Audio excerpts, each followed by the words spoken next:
C'est bon. Eh bien, bienvenue tout le monde dans ce nouvel épisode de Et vous, qu'en dites-vous? Donc les interviews qu'on organise avec le Centre culturel de Genappe, dans lesquelles on rencontre des habitants et des habitantes de Genappe pour leur poser des questions par rapport au confinement, comment ils vivent la situation actuelle. Et donc aujourd'hui, on reçoit Félix. Un tout grand merci d'être là avec nous pour cette interview. Avec grand plaisir, merci à vous pour l'invitation.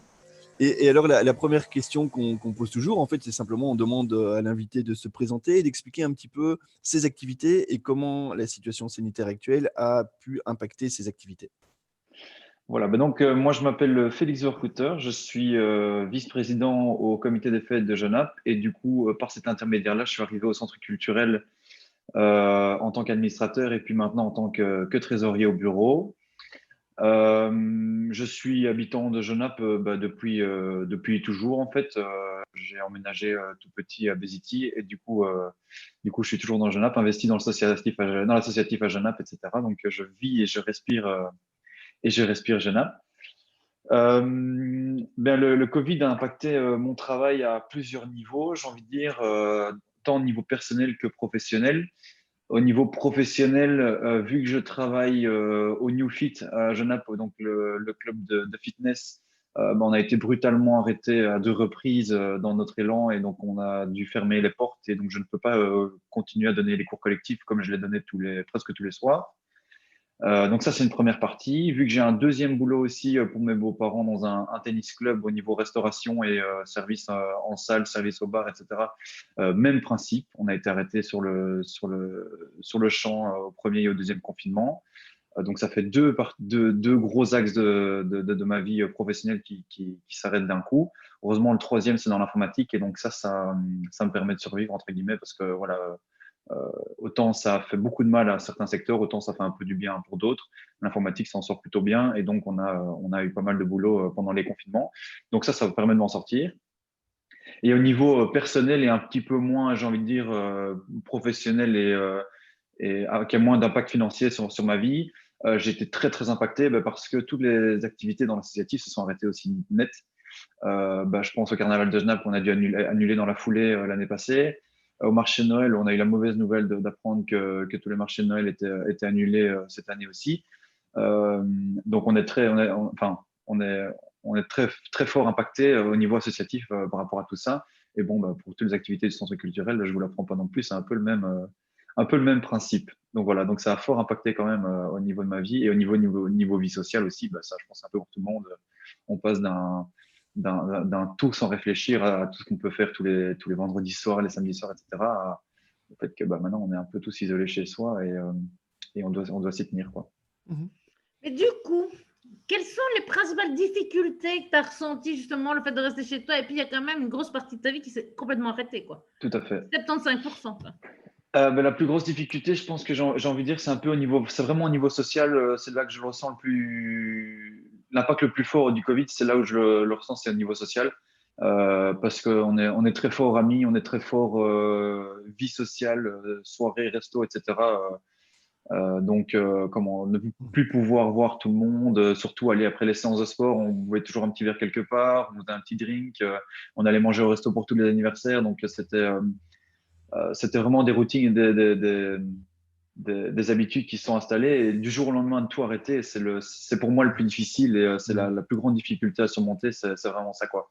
Au-delà du fait que financièrement, c'est moins facile aussi, je trouve que moi, c'est ce qui me drive vraiment, c'est le social et les gens. Donc, c'est ça le plus difficile. Et alors, je parle beaucoup du social festif, mais aussi le social au niveau quand je rentre dans la salle au New Fit et que je vois tous mes adhérents, je vois une trentaine de personnes par soir. Donc, c'est difficile du jour au lendemain de ne plus les voir aussi et pour eux aussi de ne plus pouvoir partager ça ensemble, quoi.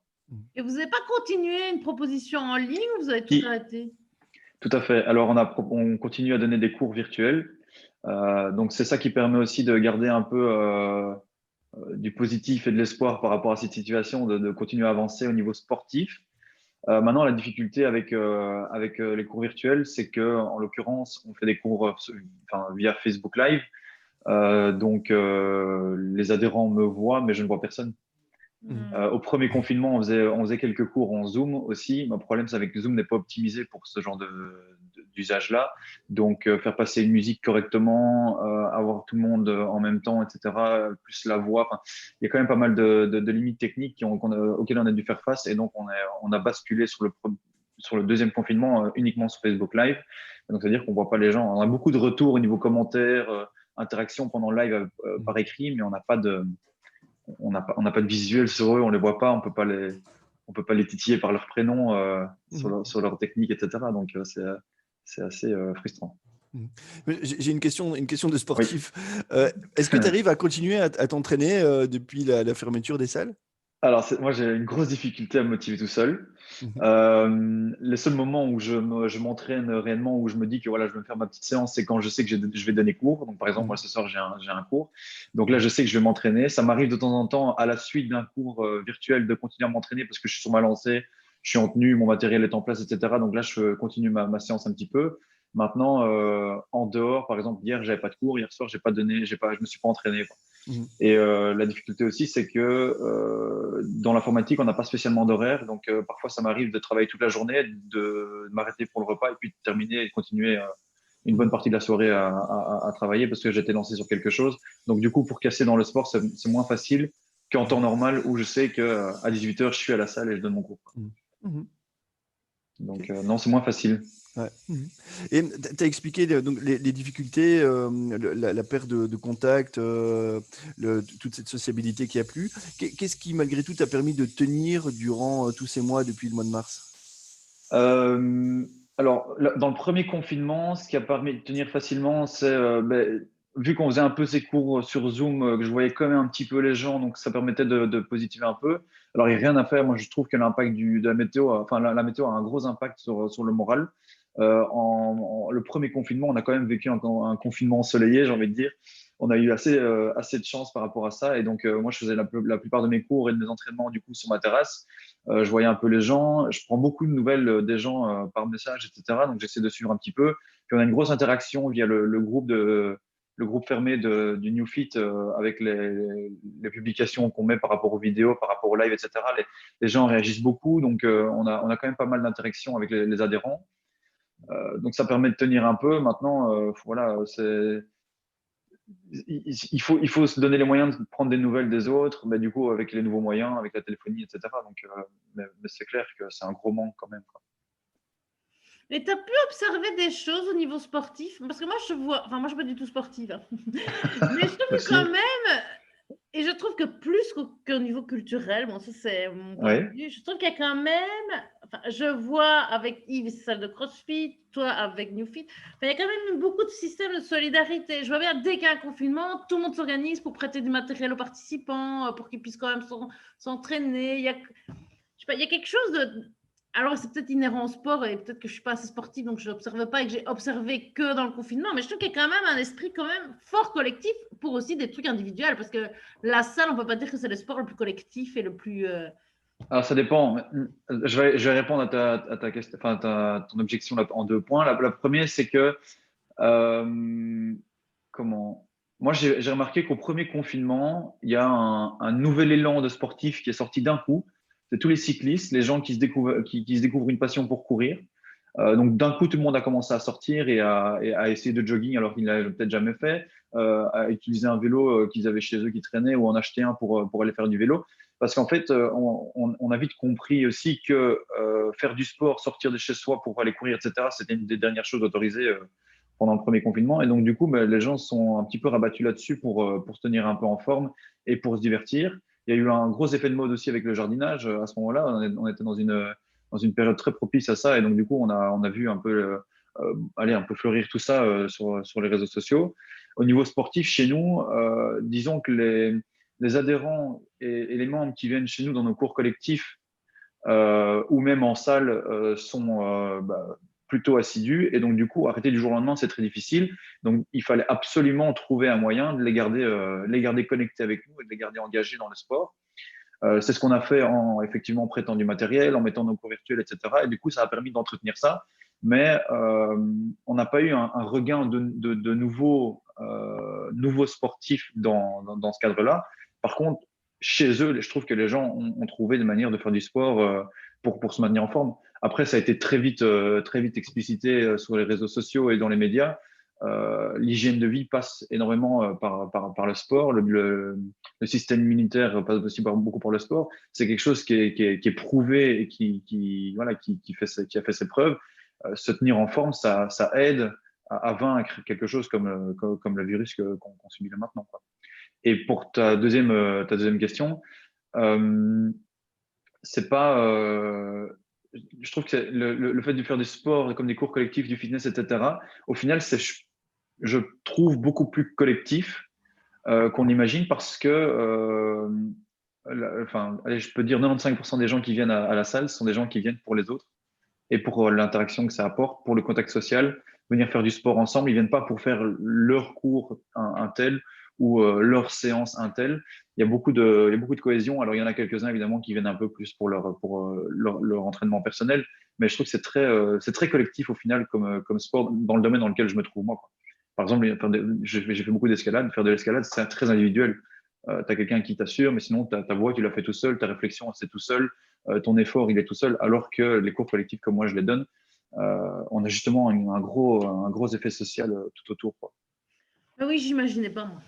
Oui, Mm. je suis tout à fait d'accord là-dessus aussi. Si je peux rajouter, je pense que les salles de sport deviennent très vite des espèces de petites communautés comme ça, en Voilà, fait, hein. Et exactement. donc, enlever ça, c'est pas juste enlever la pratique du sport aux gens, c'est leur enlever leur contact, etc. Il y a des gens dans les salles de sport, parfois, ils vivent seuls, ils ont un boulot qui est pas génial, et c'est quand ils arrivent à la salle de sport le soir que parfois la première personne de la journée leur demande comment ils vont, se préoccupe d'eux, etc., leur apporte vraiment de l'attention, quoi. Tout à fait. Et donc, du coup, il y a ce rôle-là, mais c'est la même chose aussi pour des clubs de foot ou des choses comme ça, hein. Et donc voilà, même si c'est des sports qui paraissent individuels dans le fitness, il y a ce côté collectif qui est vraiment super important, quoi. Oui, voilà, exactement. Donc c'est ça qui est difficile quand on passe d'un collectif à rien du tout, et quand on passe d'un collectif qu'on voit presque tous les jours et pour qui on fait beaucoup d'événements, des anniversaires, etc. Donc on se voit en plus en dehors de la salle. Oui, parce que ça à rien du jour au lendemain, c'est vraiment pas facile, quoi. On a parlé, donc on a interviewé aussi Christophe Balestri, qui est Oui, aussi impliqué, que tu connais évidemment, qui est aussi tout à impliqué dans fait. les comités des fêtes, etc. Euh, on a vu à Genappe qu'il y a pas mal de gens qui du coup ont un peu redécouvert Genappe et qui ont redécouvert aussi les contacts dans leur rue, dans leur quartier avec des voisins, etc. Est-ce que tu penses qu'à l'issue de tout ça, les gens auront un peu plus envie de s'impliquer dans la vie locale, dans la vie associative, festive, etc.? Alors, je sais pas si le Covid va donner un boost à ça. Mais moi, j'ai l'impression qu'on est justement sur une tendance où ça permet, enfin, une tendance depuis quelques temps, j'ai presque envie de dire même quelques années, où c'est de plus en plus comme ça. Et surtout, et ça, c'est pas pour te lancer des fleurs, Émilie, mais surtout avec la dynamique du centre culturel, je trouve que ça aide beaucoup parce que on a vraiment une énorme dynamique culturelle à Genappe. Et c'est pas une dynamique culturelle que par de la représentation, etc. C'est aussi beaucoup du culturel dans le fait de rapprocher les gens, etc. Et je trouve que ça fonctionne super bien à Genappe et qu'on est vraiment sur cette tendance où ça amène les gens de plus en plus à se découvrir les uns les autres, à partager dans leur rue, à partager dans leur quartier, à partager dans l'entité même tout entière. Et vu qu'on est très festif à Genappe et qu'on a quand même beaucoup de comités pour une entité une entité comme ça en plein centre du Brabant wallon, il faut dire qu'on a presque une fête par week-end. Donc, allez, on est vraiment dans cette dynamique de se découvrir les uns les autres et de partager. Et je pense que ce que va apporter à tout ça et à cette belle évolution du social, le Covid, c'est que là, on a créé le manque et que les gens valorisent et comprennent réellement l'impact dans leur vie que le social et que le fait de se rapprocher avait. On le voit bien aussi quand on avait planifié les apéros sur l'herbe. Euh, on avait vu au tout début, on s'était dit qu'on allait faire un petit truc sympa et en fait, ça a pris énormément d'ampleur et ça a très bien fonctionné. Et puis ici, de devoir l'annuler et de devoir s'arrêter net dans l'élan, on s'est dit que c'était incroyable. Et j'ai entendu autour de moi, parce que allez, on fait venir beaucoup des gens, nos amis, etc., pour nous soutenir dans ces festivités-là. Et puis, ils se prennent au jeu, ils adorent. Ben, il y en a beaucoup qui m'ont dit que c'était triste, qu'on n'avait pas les apéros cette année, que ça manquait. Et que du coup, on se retrouve un peu avec un énorme manque de contacts sociaux, de revoir les gens, de revoir les dynamiques, revoir les lieux aussi. Il y a des endroits qu'on ne connaissait pas spécialement, dans lesquels on s'est retrouvés. pour faire ces apéros ou d'autres événements. Et du coup, c'est vraiment chaque fois des chouettes découvertes et des chouettes trucs à faire. Et de plus pouvoir le faire, donc c'est très frustrant, quoi. Ouais, parce que l'air de rien, les apéros qu'on a mis en place, ça reconnectait quand même les gens Ah oui, ensemble, ils se donnaient des énormément, énormément. rendez-vous et tout. Ouais. Énormément. Et moi, on le voyait bien sur les réseaux sociaux aussi. Dès qu'on mettait des publications, on avait des commentaires de tags d'autres personnes, etc. Ils taguaient leurs amis, les gens qui se motivaient à venir les uns les autres et tout ça. Moi, le vendredi soir, généralement, je donnais un cours, donc j'installais tout le vendredi, puis j'allais donner mon cours, puis je revenais de la salle. Du coup, je venais avec une flopée d'adhérents ultra motivés qui venaient boire un verre. Donc, c'était vraiment cette cohésion qui était.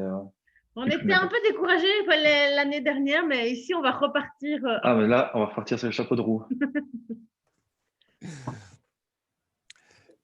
Moi, je ne sais pas si tu as encore des questions, Émilie.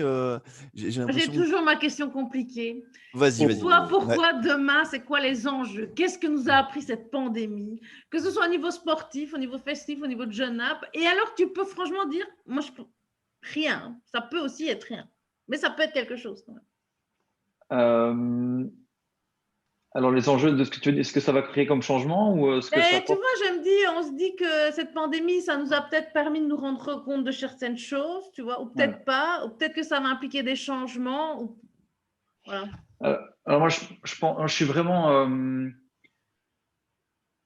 Je suis intimement persuadé que la pandémie amène un début de réflexion pour certaines choses et ne changera rien pour d'autres. La première, par exemple, c'est, je trouve que on voit au niveau évolution technologique encore un énorme pas en avant, alors qu'on en fait déjà des pas de géant depuis quelques années. Là, on a encore fait un grand pas en avant avec tout ce qui est télétravail, digitalisation, moyens sans paiement, enfin moyens de paiement sans contact, l'e-commerce, etc. Il y a de nouveau un énorme boom. Moi, ça fait déjà un bon bout de temps que je me demande pourquoi il n'y a pas des magasins qui mettent en place un système de click and collect comme d'autres qui l'ont déjà mis en place depuis bien longtemps. Ici, on a du coup dû mettre le pied à l'étrier tout de suite pour certaines enseignes qui n'avaient pas du tout ça en place. Ils ont dû le faire tout de suite parce que c'était le seul moyen qu'ils pouvaient continuer à vendre. Donc, je pense qu'au niveau technologique, au niveau informatique et au niveau, à tout le niveau du digital, ça fait encore un énorme pas en avant pour faciliter la vie des gens parce que c'est la tendance depuis un bon bout de temps.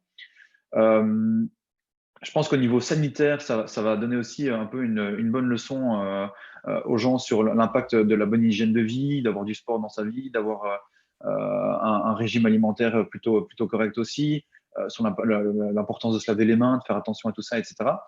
Moi, ce que j'ai un peu peur aussi, c'est que ça évolue aussi dans le mauvais sens, c'est que au niveau contacts sociaux, les gens restent un peu sur une peur et sur une crainte de se faire la bise, de faire des accolades, etc., d'avoir un contact avec les gens. J'ai l'impression que ça devient un peu maintenant de coutume de devoir s'éloigner.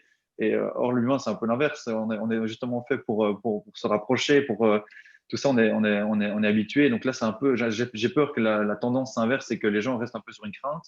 Moi, je pense que vu comme ça peut, je pense que ça peut revenir vite, mais bon, ça reste un peu une crainte quand même. Mais par contre, au niveau économique, politique, etc., j'ai l'impression que cette crise va aussi faire prendre conscience de certaines choses, mais ça reste un peu à tâtons parce que il y a quand même pas mal de choses qui sont controversées et tout ça. Donc, c'est un peu, pour tout ça, c'est un peu sur la tangente. Par contre, tout ce qu'on voit en concret, comme le digital, etc., moi, je trouve que c'est vraiment une aubaine et que ça permet d'évoluer, oui, clairement. Super, merci Félix. C'était formidable comme d'habitude. Merci beaucoup, ouais, très très intéressant. Merci. Merci Émilie, merci pour l'invitation. C'était très chouette. C'est une très bonne idée. J'avais vu passer les interviews là sur les réseaux et je trouve ça très chouette. Voilà. Super, merci. Merci à toi. Merci à vous. À bientôt. Merci à vous. Une excellente journée. À bientôt. Merci.